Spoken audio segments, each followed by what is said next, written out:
Alright fellas, let's talk about Jon Jones, because whatever he's doing right now, it doesn't look like fighting is on the cards anytime soon. Jones is still technically the undisputed UFC heavyweight champion, but at this point, it feels like he's more of a part-time champ than an active one. His last fight was way back in November, and before that, it was March of 2023. If you're asking whether we'll see him back in the octagon soon, well, that's up for debate.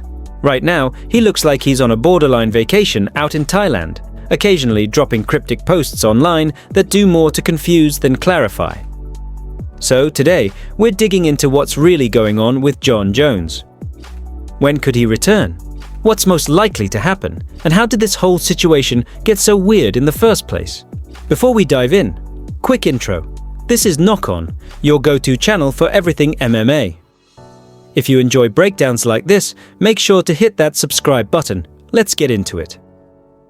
This whole Jon Jones scenario is honestly kind of wild. The UFC has bent over backwards to accommodate him. If there's ever been a textbook example of Dana White privilege, it's Jon Jones.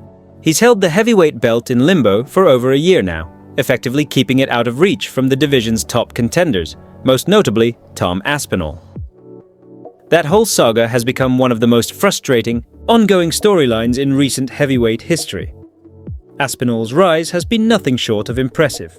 He claimed the interim title after flatlining Sergey Pavlovich in under 90 seconds last November, and then defended it with authority against Curtis Blades. You'd think that'd earn him a unification bout, right? But Jones has been MIA ever since defending his title against Stipe Miocic. And instead of locking in a fight with Aspinall, Jones keeps hinting at retirement or entertaining fantasy matchups like one with Alex Pereira. The mixed signals are exhausting. One minute, he says he's talked to the UFC and they're all on the same page. The next, it's silence. Meanwhile, Aspinall's been left waiting. He's now held the interim title for over 500 days without a unification fight, which is a UFC record. And to make things worse, Jones has taken to dismissing Aspinall's frustrations entirely, telling him to shut up and do what you're told. Straight out of the McGregor playbook, but the difference is, Aspinall is the interim champ, not some washed veteran past his prime. To his credit, Aspinall's been pretty respectful through most of this, but recently he's become more vocal.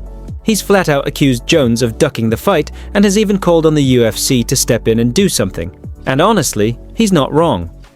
Dana White keeps saying a unification bout will happen this year, but the longer this drags on, the harder that is to believe. What's baffling is how lenient the UFC has been about it. Historically, they've been quick to take action when champions refuse to defend their belts. We've seen it time and again. Conor McGregor won the featherweight title in 2015, refused to defend it, and got stripped a year later. Same thing happened with his lightweight belt. Georges St-Pierre took the middleweight title from Bisping and within weeks vacated it because he didn't want to hold up the division, and Dana White made it clear that was the expectation. But Jon Jones, he hasn't faced any of that same pressure. No threats of being stripped, no hard deadlines, nothing. It's like he's been handed a free pass to do whatever he wants. And at this point, if he's not planning to fight Aspinall, then what's he even holding the belt for? There's no one else that makes sense for him to fight. Stipe's out of the picture. A legacy fight with Pereira doesn't make sense at heavyweight. The only real legitimate option is Aspinall, and if he's not willing to take that fight, then he should give up the belt, plain and simple. Now, when you look at the matchup itself, Aspinall does bring some interesting problems. For Jones, his striking is sharp, fast hands, good movement, and precise timing. That could mess with Jones's rhythm and force him into a firefight. On top of that, Aspinall's ground game is no joke. He's solid in jiu-jitsu and has underrated wrestling, giving him a pretty complete skill set. He's also got youth on his side. He's quicker, likely has better cardio at this point, and can push a higher pace over 5 rounds.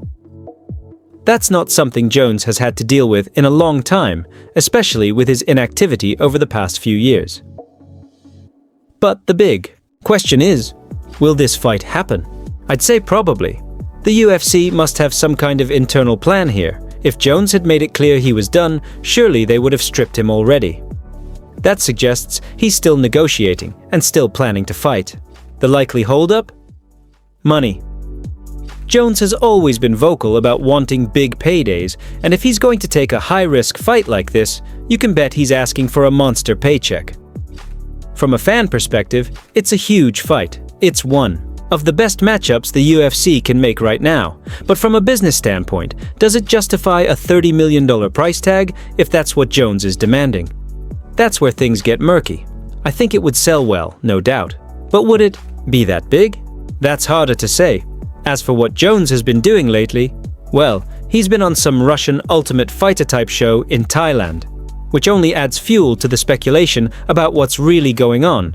But if you had to guess, the most logical explanation is that negotiations are still ongoing, and probably in the late stages. It's hard to believe the UFC would let him hold on to the belt this long if something wasn't close.